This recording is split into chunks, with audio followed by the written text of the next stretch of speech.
Ertalab och qoringa 1 stakan iliq suv ichish moddalar almashinuvini faollashtiradi, ichki organlar faoliyatini yaxshilaydi, toksinlarni chiqarib tashlaydi va terini sog'lomlashtiradi.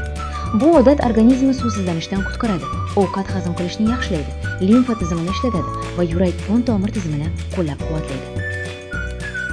Ertalab suv ichishning asosiy foydalari: ichak va ovqat hazm qilishni yaxshilaydi. Och qoringa ichilgan suv ichak faoliyatini rag'batlantiradi va qabziyatning oldini oladi. Toksinlardan tozalaydi. Tanadagi zararli moddalarni chiqarib yuborishga yordam beradi.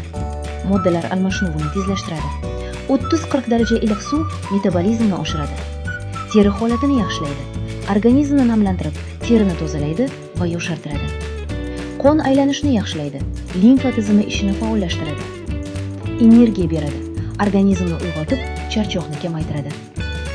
Maslahat: eng yaxshisi xona haroratidagi yoki biroz iliq suv ichish tavsiya etiladi. Siz shuningdek mayizli suv yoki zarchavali suvdan ham foydalanishingiz mumkin. Biroq bunday maxsus suvlarni ichishdan oldin shifokor bilan maslahatlashish muhimdir.